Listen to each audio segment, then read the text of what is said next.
Grace sat at the long dining table, her hands folded tightly in her lap. Laughter bubbled around her, but none of it included her. Her sister, Emma, leaned back in her chair with a smug grin. "Sorry, this table is for successful people only," Emma giggled, pointing toward a tiny table in the corner near the trash bins. The others at the table chuckled, hiding their smiles behind glasses of wine. Grace felt her cheeks heat, but she forced a small smile and stood up.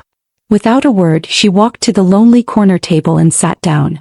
The smell of food waste drifted from the kitchen door nearby. She held her chin high, pretending not to notice their mocking glances. "Where are you watching from today? Kindly hit like, comment and subscribe to this channel for more."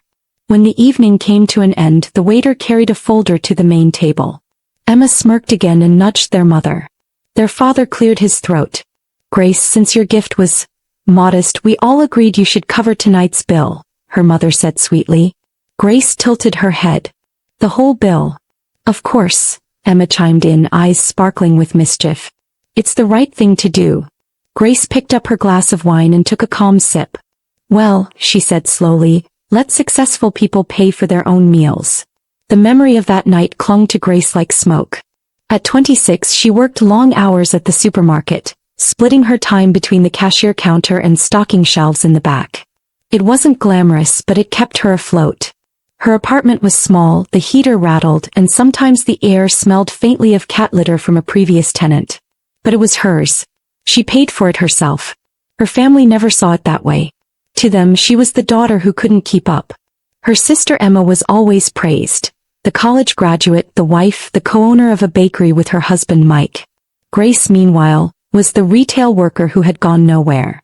It wasn't just the comparisons that stung. Grace remembered one afternoon 2 years ago when she stopped by her parents' house unannounced. She had barely stepped inside when she overheard her mother's voice from the kitchen.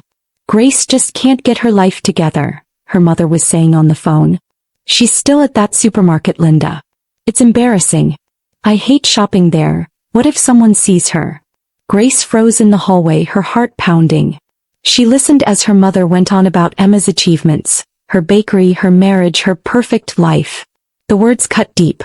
When her mother finally noticed her standing there, she tried to cover it up with a nervous smile. "Grace, I didn't know you were here," she said quickly. "I heard what you said, Mom," Grace replied softly. "Oh, honey, you misunderstood," her mother said, her voice suddenly sweet. "We just worry about you. Your father and I only want to see you succeed like Emma and Mike. They're doing so well." Grace wanted to scream, wanted to ask how her own mother could talk about her that way. Instead, she swallowed the pain, nodded, and quietly excused herself. From that moment, she knew nothing she did would ever be enough for them. From that day on, Grace stopped going to family gatherings. She replied only in the family group chat. Emma filled it with photos of frosted cakes and loaves of bread, and their parents showered her with praise. "So talented," their mother typed. "We're so proud of you," their father added. Grace would respond with a single thumbs-up emoji and leave it at that. She didn't have the energy to fight anymore. But something unexpected happened a year later. One Tuesday morning, her store manager, Mr. Johnson, called her into his office. Grace thought she was in trouble. Instead, he was smiling. "Grace, I've got incredible news," he said. "Corporate is sponsoring a few employees for college. And you've been chosen." Grace blinked. "Wait, me?" "Yes, you've shown dedication, strong performance, and excellent customer service.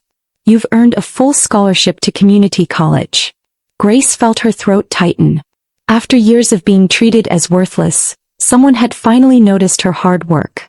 She said yes without hesitation. That very night, she made a promise to herself. She would finish this program no matter how hard it got. But she told no one in her family. "I want it to be a surprise," she whispered to herself lying in bed that night. "I want to see their faces when they realize I wasn't a failure after all." For the next year, she worked her supermarket shifts during the day and studied at night. She stayed up late writing papers, dragging herself out of bed with heavy eyes, but she pushed through. Her parents noticed her absence at Sunday dinners. "Grace, why don't you come around anymore?" her father asked once over the phone. "I've just been busy," Grace answered vaguely. She didn't tell him she was at the library, bent over her textbooks. Meanwhile, Emma posted photos of cupcakes shaped like roses, and their parents flooded the chat with compliments. "You're amazing, sweetheart," her mother typed. Grace smiled at her phone but said nothing. Let them keep thinking she was stuck. One day they would learn the truth. The hardest part wasn't the studying or the work. It was listening to her family tear her down while she quietly built herself up. At Emma's birthday party, her father had clinked his glass and joked, "Grace is stuck in retail purgatory forever." Everyone laughed. Grace forced a smile and swallowed her anger. Inside her thoughts burned. Just wait. You have no idea what's coming. She had one more year left in her program, and when she graduated she would show them all who she really was. Grace balanced her double life carefully. In the daytime she wore her red supermarket vest, scanning groceries and stocking shelves. At night she sat in classrooms with younger students, scribbling notes and pushing through exhaustion. No one at work knew about her studies except Mr. Johnson, who adjusted her shifts when exams piled up. One Wednesday afternoon Grace's phone rang. It was her mother speaking in her usual cheerful but fake voice. "Grace, honey, I have wonderful news. Your father and I are celebrating our 35th wedding anniversary in 2 weeks. We're hosting it at Marcello's downtown." Grace hesitated. "That fancy Italian place?" "Yes, of course. We want you there. The whole family must be together for this." Grace thought about her looming exams but sensed her mother wasn't asking. She was ordering. "All right, Mom. I'll be there," she said quietly. The family group chat exploded right after. Emma typed, "So excited for the party. Can't wait to celebrate." Then came the jab. "Grace," Emma wrote, "you should probably dress nicer than usual so you don't embarrass us." Within seconds her parents and Mike reacted with laughing emojis. Grace stared at her screen, her jaw tight. She wanted to reply, but instead she closed the app and tossed her phone aside. That week Grace decided to do something she rarely did. She went shopping for a dress. It wasn't extravagant, she still had textbooks and gas to pay for, but it was elegant enough to make her feel confident. She looked at herself in the mirror, smoothing the fabric. "You'll be fine," she whispered. "You belong anywhere." On Saturday evening a taxi dropped her off at Marcello's. Grace stepped out, her dress fitting perfectly, her hair styled for once. She walked into the golden-lit restaurant feeling almost proud of herself. For 30 seconds she felt like she belonged. Then reality struck. Her family filled the center tables, laughing and greeting friends. Grace walked over, expecting a wave, a gesture, anything. Instead, silence.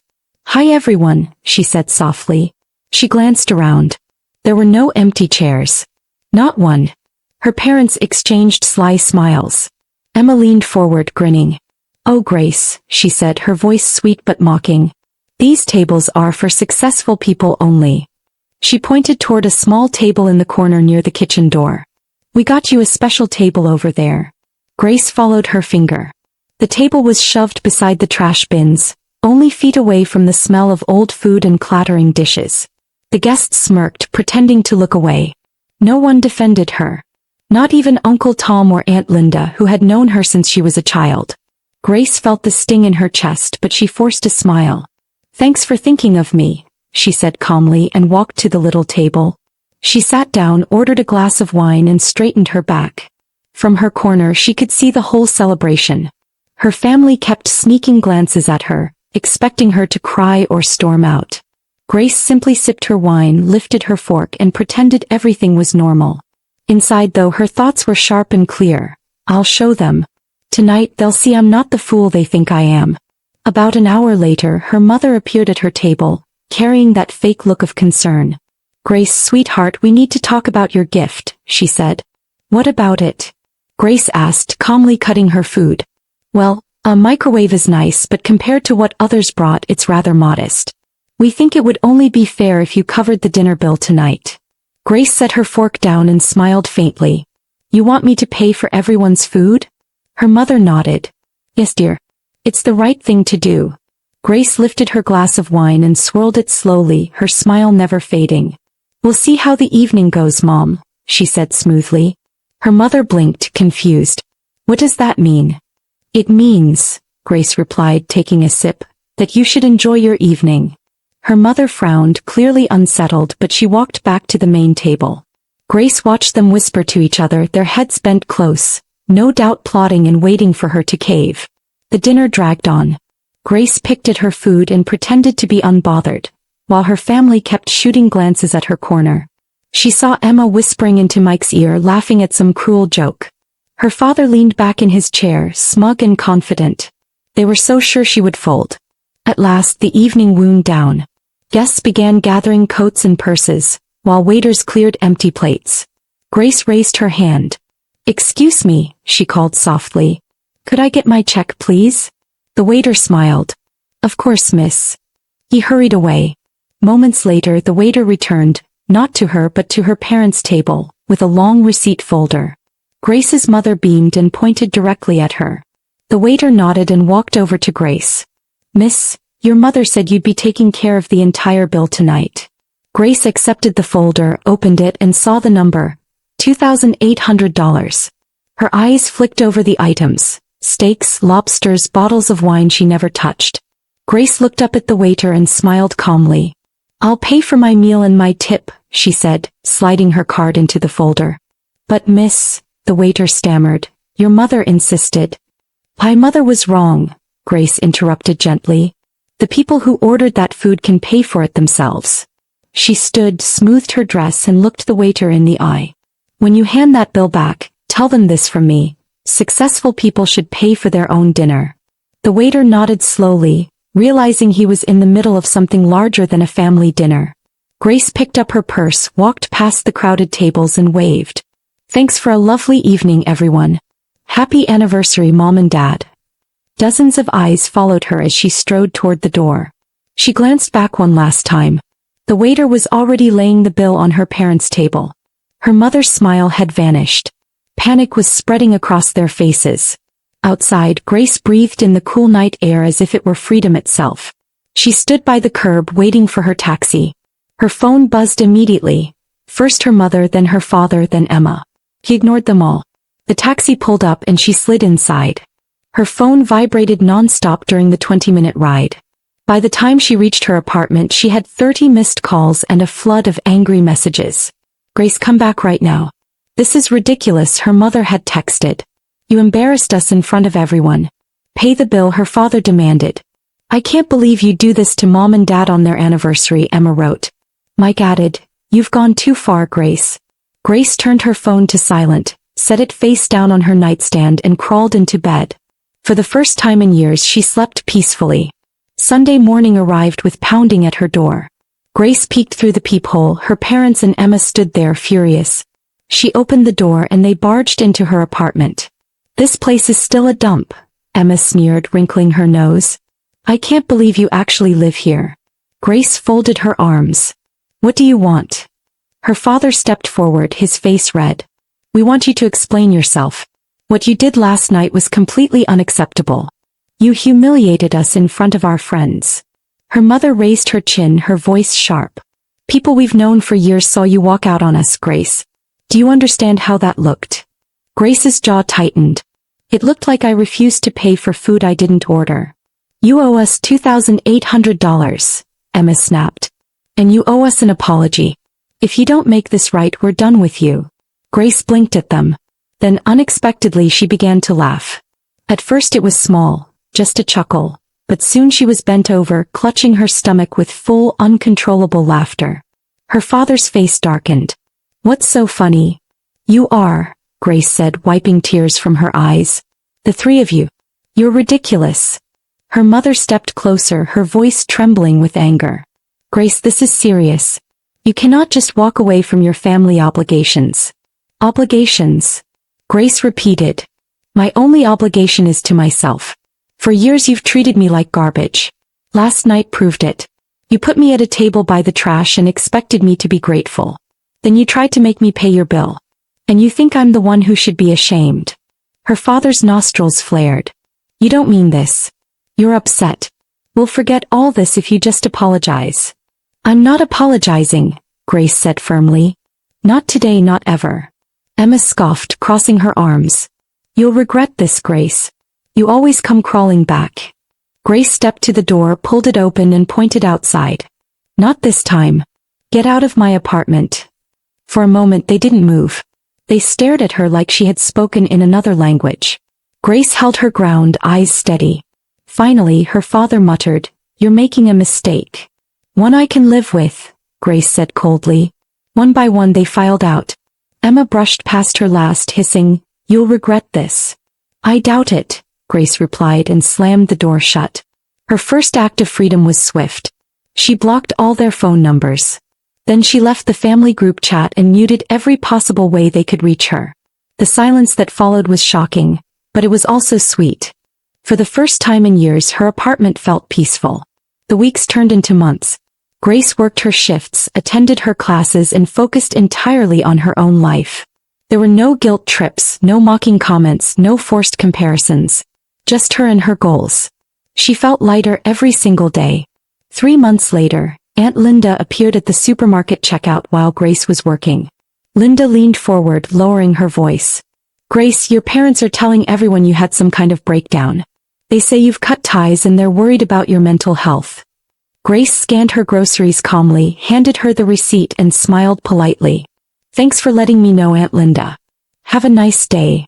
Linda looked like she wanted to say more, but Grace had already turned to the next customer. Inside, Grace wasn't even angry. She felt free. Her parents could tell the whole neighborhood she'd gone crazy. It didn't matter anymore. She no longer lived for their approval. Her nights were quiet, her weekends were hers, and her heart no longer carried the weight of their disappointment. A year passed and graduation day finally arrived. Grace stood in her cap and gown, her diploma in hand, shaking the dean's hand as cameras flashed. 2 years of late nights, early mornings, and endless self-doubt, all worth it. She had an associate degree in business management. As she smiled for a photo, she whispered to herself, "This is just the beginning." That evening, Grace asked one of her classmates to snap a picture of her holding her diploma. Her grin was wide, her eyes shining with pride. Later, she posted it on social media with the caption, 2 years of hard work finally paid off. Associate degree in business management. Graduated with honors. She went to bed smiling for the first time in years. The next morning, she unlocked her phone and froze. Her mother had not only liked the photo but also commented, "We are so proud of you, sweetheart. Always knew you could do it." Grace stared at the words. Always knew? She remembered clearly when her mother told Aunt Linda she was going nowhere. Her fingers hovered over the keyboard, but she stopped herself. She simply logged out without replying. A week later, Mr. Johnson called her into his office again. His face was bright with excitement. "Grace, congratulations again on finishing school. Corporate wants to promote you to assistant manager. Comes with a big pay raise and better hours. What do you say?" Grace's eyes widened. "I'd love that, sir." He smiled. "You earned it." The promotion changed everything. Grace finally moved out of her noisy apartment into a cozy one-bedroom across town. She bought decent furniture, painted the walls in soft colors, and for the first time felt at home. The pay raise gave her freedom, enough to take a short vacation to the coast. She posted pictures from the beach, smiling in sunglasses, eating seafood by the water, walking along the sand. Her family noticed. Her father commented, "So happy to see you doing well." Emma typed, "Living your best life." Grace raised an eyebrow.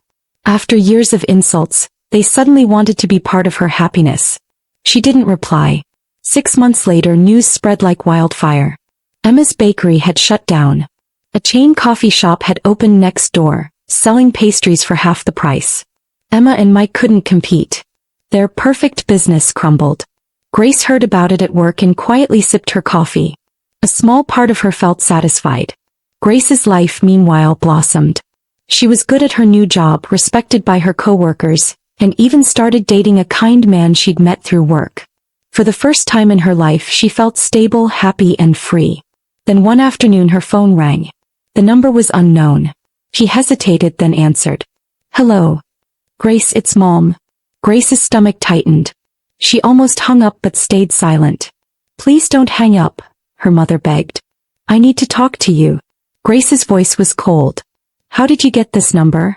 I asked Linda," her mother admitted. "Grace, we were wrong. Your father and I were cruel. We're sorry." Grace said nothing. She simply listened. "We saw your graduation pictures, your new apartment. We realized how badly we treated you. Please come to dinner. Just us. No friends, no games. We want to apologize. Grace sat in silence, her heart torn. A part of her wondered if they had truly changed. Another part felt tired, drained by years of rejection and pain. I'm not interested, she finally said. Please, Grace, her mother whispered. We miss you. We know we were wrong. You didn't act like family when you put me by the trash. You didn't act like family when you tried to make me pay your bill. You didn't act like family when you mocked me for years. Why should I believe you now? Her mother's voice broke. We know and we regret it. Please let us make it right. Maybe someday, Grace said. But not now. I'm not ready to forgive you. And I don't know if I ever will. Grace. I have to go. Don't call this number again. She ended the call and blocked the number.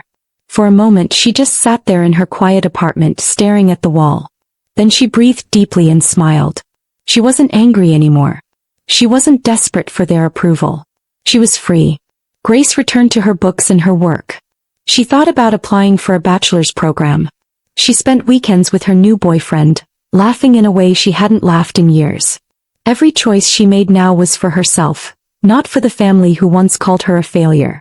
Sometimes she missed the idea of family, the warmth, the unity, but then she remembered the years of mockery and disappointment. She didn't miss them. She didn't miss the way they tore her down. She didn't miss being the family's punching bag. Grace stood on her balcony one evening watching the city lights twinkle. She thought about how far she'd come. She whispered to herself, I'm enough. I always was. For the first time in her life she believed it. And that was all she needed. Moral lesson. No one should have to earn love by enduring disrespect. True success is not about money, status, or approval. It is about self-respect, independence, and peace of mind. When people treat you like you are less, walk away and build your own life. Sometimes cutting ties is the first step toward freedom. Remember to hit the like button, comment, and subscribe to this channel for more of this.